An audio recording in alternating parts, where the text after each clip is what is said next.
And we are live. Great. Hey, Damir, good morning. Good morning, Danielle. Great to have you here. And sorry for everyone watching for my rough voice. I caught a cold, but I thought I still want to do that today with Damir and have that talk. I'm very excited. So yes, today we have Damir here. And Damir is a board member of multiple companies. He's a transformation advisor. He's done some super interesting things. I think I've met you at a conference the first time, and then we had coffee at Starbucks and we got to know each other. And the more I learned about you, the more I was fascinated by the different things you're doing, but also the different paths that you have taken in the past. So I'm very interested in digging into your story and your journey that you've been on so far. But before we get into the details, Damir, maybe you can say a few words about yourself, just a little bit of the background so everybody knows who Damir is here. Thank you very much, Danielle. And as we all know in today's time, it's good when you've got a rough voice that you stay in your home office. You know why? So thank you for having me here. My name is Damir Bogdan. I've got a background in IT, where for the older semesters watching, do know the programming language of COBOL, where I stepped into the world of IT. I've soon realized that this is something which interests me a lot. And beside my studies, I did a lot of work with Swiss cantonal banks in the field of IT, from programming over network project management, introducing the first internet banking releases in Switzerland, and also ramping up a nearshore development company for software development in Southern Europe. And back then, we also tried to merge Swisscom's internal IT compartment with our company. And so I have been part of the founding of the Swisscom IT services, where we started to do IT businesses for banks, but also for other companies. Within Swisscom, I served about 5 or 6 years within the strategy group. I've been responsible for electronic and mobile commerce, which was way before even the iPhone was invented. And I also was part of the strategy group, where I helped to introduce the offshoring strategy for Swisscom IT services. And then for a decade, I have been called to join Raiffeisen Group as a CIO and COO, and I helped there for nearly 10 years within the executive board. And I helped to ramp up the IT and to professionalize the IT within this bank. And then I changed lanes from, I said that based on the 3 pillars, technology, strategy, and management, I want to do something completely different. And I've built a bridge called innovation.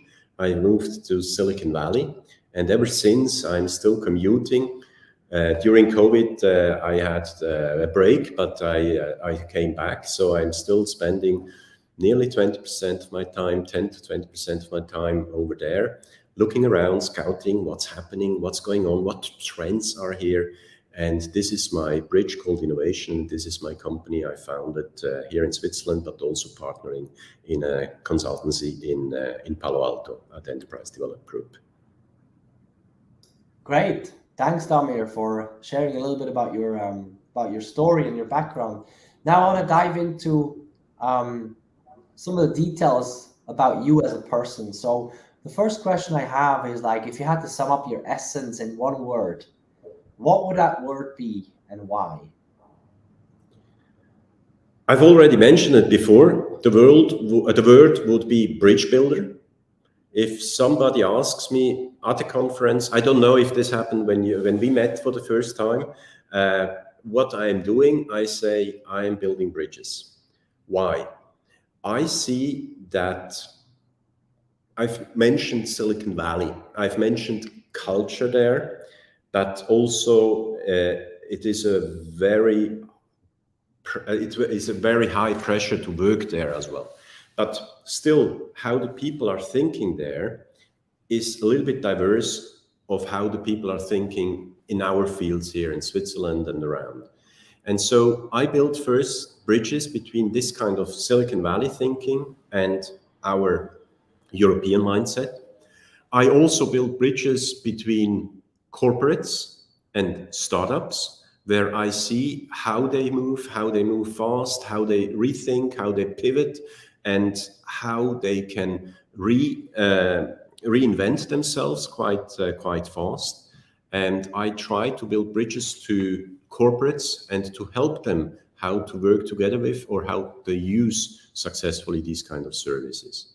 And so, in an essence, I also build bridges between today and perhaps what might be here in 10 years. I do not have a clue how our world will look like in 10 years, but I try to bring in new models, how you can create your own desired future.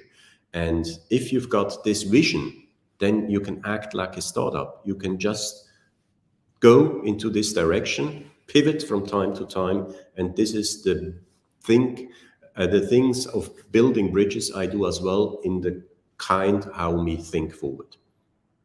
I love that. Well, obviously, I love it also because I'm also a bridge builder. So I love it even more there.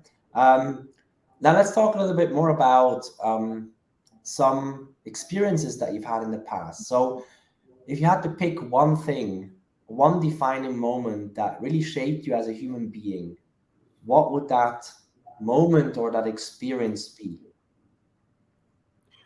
Well, you're mentioning now as a human being, and I want to differ between the human being and perhaps the professional human being I am. I mean, as a human being, sure, the birth of my kids was a great moment, and this is something everybody is shapen by. So this is on a personal side for sure something which is really, but I want to perhaps talk a little bit more about my professional transformation and my professional moment where I thought this is something which really shook me. And I can't very well remember the one moment I've spent after I think about 2 or 3 months in Silicon Valley. The founder and the CEO of Plug and Play, Saeed Hamidi, who I was working closely with together, told me, hey, there's another Swiss in the Valley, you should get known. And so he called up Herman Geer from Enterprise Development Group and said, hey, Herman, you have time? I've got a Swiss here and you should meet. So the very next day, I drove to Herman's office, which is like a Silicon Valley garage. It's literally in a garage. It's wonderful made with white walls all around. And we initially planned to stay there for, I think, 1 hour. I've left after half a day. And I sat in my car, and in this very moment, in the radio, there was this song from Led Zeppelin saying, 10 years gone. And I was thinking, wow, this is exactly how I am feeling right now. After these 4 inspirational hours with Herman, I felt as if I lost the last 10 years, as if I have done something wrong, not being here part of this endeavor, of this Silicon Valley, of this spirit and everything. I soon realized that to succeed even in this environment, you need to have the experience which I've built up on. But this was a pivotal moment for me because I was sure this is the way I want to go. I am no more working as an employee within a corporate. I am helping corporates to work. I am involved, as you mentioned, in board of directors. But this was for me a pivotal moment where I see, okay, really, this is something where I want to go and forward, and this is where I want to spend the rest of my professional career for. I love that. I love the details of this also, just like telling that story. I can, relate to that many times when I had meetings with those kinds of people, and truly shapes you. Thank you for sharing that, Damir. Something else I'm super curious about, and you've started to talk about it already, but just like bluntly asking, like, what is it that gets you up every day? What is it that drives you to get up every morning and do the work you do? As I say, I'm talking about professional life. In the personal life, many other things like my wife, my kids, and everything around keeps me busy as well and wakes me up. But from a professional viewpoint, it is curiosity, opportunity, and challenge.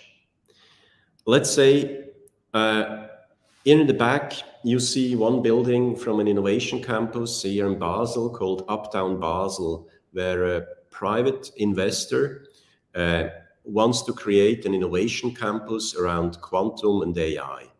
And right now, I'm helping them as a CTO to build up this innovation campus, to connect it worldwide, globally.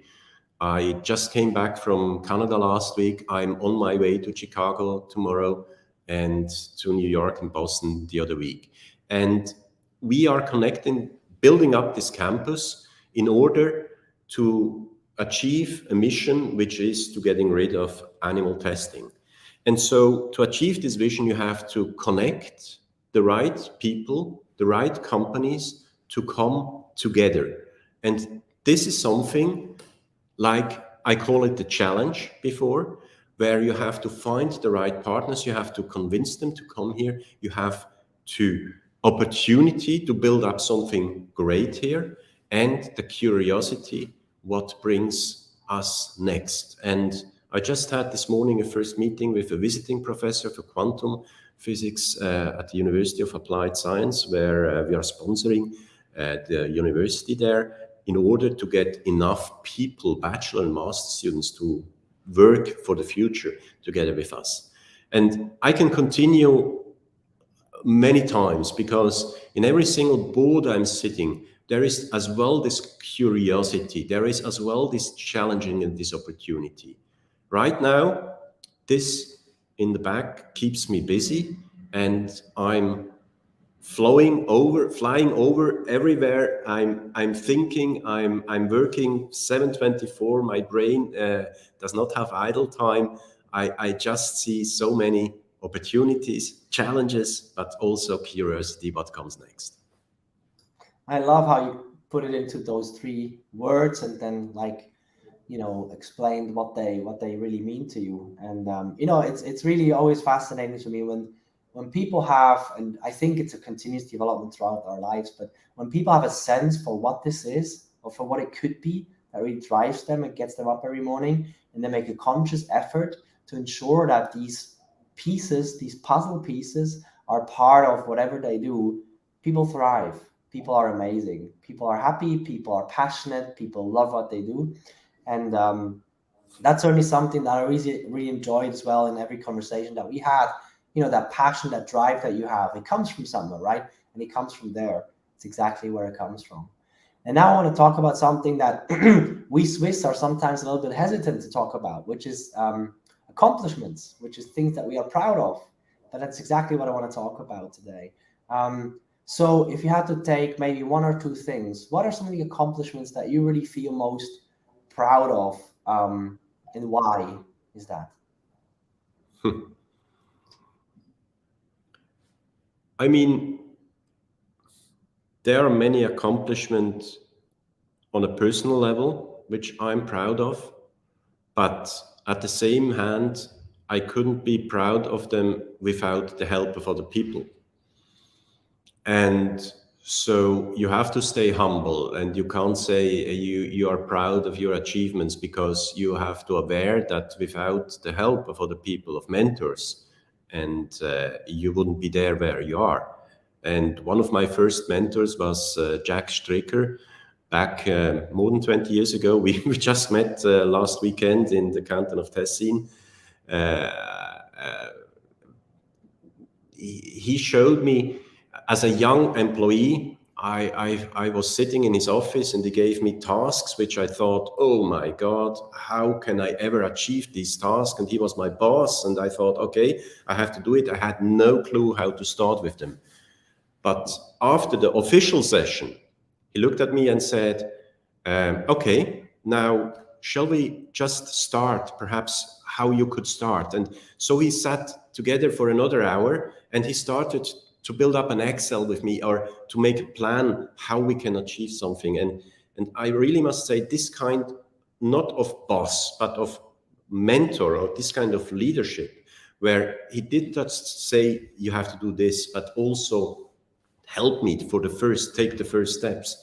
This was something which impressed me deeply, and I always am trying to do the same in all my positions. When I am a boss, when I was a consultant, when I'm in a board of director, I always want to share as well my insights, how we could get these things started.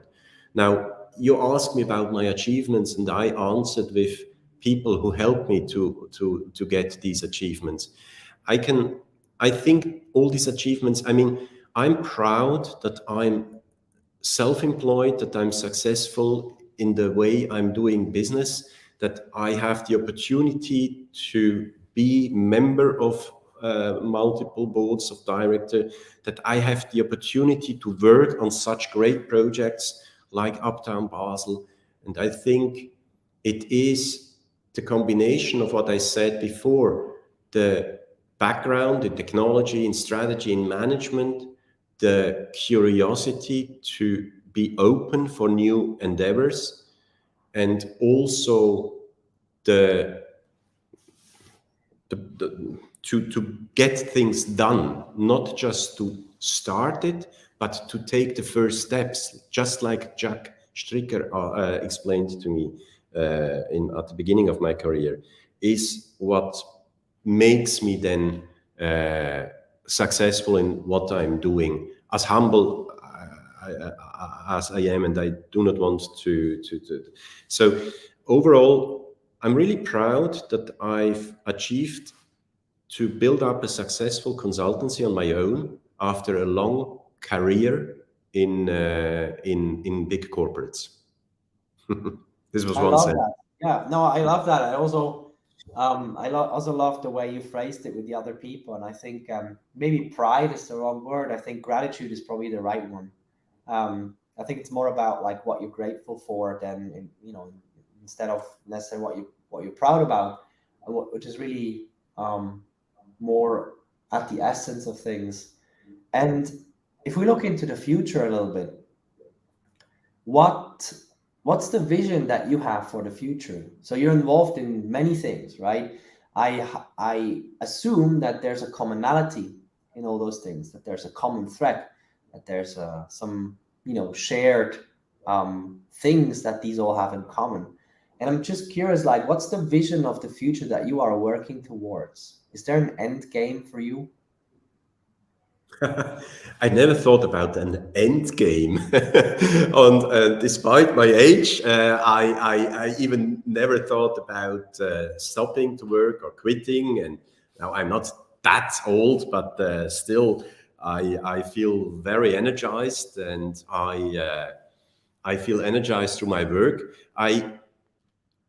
I have a daily phone call with my 86-year-old father, and ever since I quit the corporate world, when I'm ever telling him I've got a new engagement, a new customer, or whatever, he asks me always the same thing. And does he engage you? Does he give you an employment? And I say, Dad, I'm not looking for an employment. I'm looking for an engagement. I'm looking for a project, for something which I can help the customer with. I think that I have more security being self-employed than being employed in today's times, because you never know what happens when you are part of a corporate. It can be a takeover, a merge, whatever happens to a company. There are many examples. And now you ask me about my vision. I frankly must say, and I say this from the bottom of my heart, this very project I'm working right now on is the accumulation of everything I've learned in my career so far. This technology know-how I've mentioned before, combined with the strategy, combined with the managerial, I will also call it a little bit politics know-how in the background. And then combined with this innovation part, this is everything I can bring in this very project. And within the next 5 years, we want to become the place to be when it's about quantum computing. And quantum is something which will change all industries within a decade. It will be a completely new kind of how you can use technology. Technology isn't a threshold anymore. Technology is like the oxygen in this room. And if you've got the ability to work together with quantum computers, we have to start small. We have to start with hybrid models as well, traditional and quantum computers. But when you're talking about the vision, and the vision is perhaps 10 years ahead, 5 years ahead, then I want to play a role within this, that uptownBasel will become a quantum hub within Switzerland, so that people, corporates from Switzerland and from abroad can work with these kind of technologies, so that they can achieve new things which were not happy before with traditional computing. So my vision is to make Switzerland, and we all read about the Nobel Prize in Physics, which went to 3 quantum physicists last week. And I think this is the future. So my vision is to become an integral part of this. I love that. I love that you know, especially the when you talked about that this engagement that you have right now is really the accumulation of everything that you've done. And I find that really interesting, because when you consciously walk through life, that's often what happens, because you can better understand and see what kind of opportunities are there, and you can better say yes and no to things based on, you may call it gut feeling or whatever, but at the end of the day, it's always the ingrained passion and purpose and vision that you're pursuing. Maybe sometimes it's easy for you to formulate it, and maybe sometimes it's not. But I think the reason why this is the accumulation is because you walk through life consciously, and therefore this showed up, and you showed up with it, and now you're engaged with it, and you're pushing for that vision. And I love that. It's beautiful. And if I may interrupt, Yes. I wasn't looking for this. I must also admit, over the last decade, I was never looking for an engagement. It found me somehow. Just like you and me are sitting now together in this virtual room. You said we met at the conference, so I was not one of those guys at conferences taking their iPhone and looking at the screen of the iPhone and waiting for the next lecture. But I'm the one who goes to people, who goes to a desk where people stand, which I do not know, and then I got engaged with them. And so the same is how we met, is also how uptownBasel found me, because initially I was conducting a workshop about new behavior, new managerial behavior, new thinking of the future for a tenant here, VASI Energies, who's a tenant here at uptownBasel. And so I was conducting a workshop for the management of them, and then uptownBasel found me. So it is, I don't think you should hard try to seek for customers or for engagement like that. If you just look around, walk around, be open, and just do something, then I think the opportunities will find you. And the same with education. Since I am self-employed, every second year I told me I want to make an education. I want to go somewhere. I went to Singapore University to learn about CRISPR. Why CRISPR? Because I did not understand what it is about, so I just wanted to feel it. I did something about AI. at the MIT, something with the strategy at Harvard, London Business School. I just went to these courses because I thought you have to be open, you have to learn, and can't stop learning. And this is perhaps why things like that finds you. Yes, they do. They do. And I absolutely agree with everything you said. I think one critical component, what I mean when I say walking through life consciously, I really mean like, not trying to be somebody else, but just being yourself and expressing what you stand for. That's something that I feel you do incredibly well. When you're on stage and when you talk to others, you are not afraid of expressing yourself and expressing what you stand for and what you believe, and you're opinionated. And I think that's an amazing way to actually, cut through the crap and get to the core of things quickly and have this natural way of attracting opportunities and, being open or expressing that openness that, things can actually show up, and diving into the last part of this conversation, I want to talk a little bit more about the journey. First, the past, and then the future.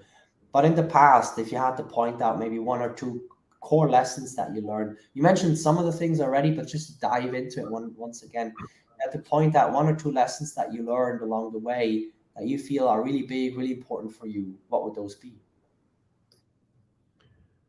If it's lessons I've learned, how to become a little bit as well successful, however you you define success or not, but for me the biggest success is to be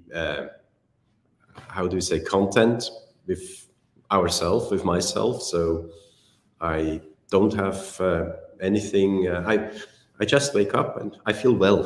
So this is perhaps a success. And so how to get there? One thing, but it's a dangerous path as well. I'm always try to surprise. So if somebody asks me something to do, I do not deliver 100%. I always try to do the extra miles to surprise. And I also do this because I think that this quality or this additional services is needed, because it's also a kind of something you give back, because the other person asked you to do something, perhaps he paid you even for a job or whatever it is. And if you deliver more than expected, then it's also a kind of, like you say, it's an honor to have been able to work for you. So to make a long story short, I think if you, in whatever you do, excel, then things happen one after the other. Now, the second thing is, yes, I've already mentioned it, be open, have perhaps as well a little bit of this risk-taking DNA in yourself. Go to a table where you do not know anyone. Introduce yourself, get into the talk and try to understand and to listen what these people are saying to you. Sometimes, you go to a table and then you ask the person a question, and while this person is answering, in your head, you're already, how shall I introduce myself, or how shall I, and you're not even listening. So if you start listening, that helps a lot. And just perhaps be open and start to listen. And then I think this is enough. I think there are many other things, but if you are open, if you listen, and if you excel in what you do, this is something which I will take from the past, and I try to bring this. And why did I mention it might be dangerous? Because sometimes when you've got a lot of things to do, trying to excel in every single task might lead into something which is too much, might lead into, on a very negative note, like a burnout, where you try to excel in every single thing, but at the end you do not focus on the right task. So don't do it with everything, try to focus on the right tasks. Thanks for sharing. And one more thing about the future, and this is a question that it's a little bit more like in the sky, but I always like to ask it. So let's imagine you're 80 years old now, and you're sitting in your rocking chair and you're looking back at your life and you're looking back at the world, how the world has changed. What kind of a change do you want to see by then in the world?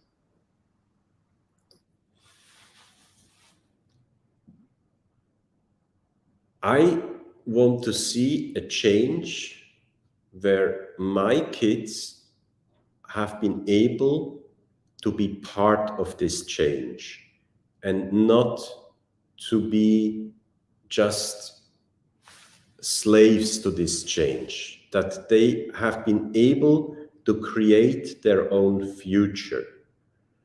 And I think there are many things ongoing right now.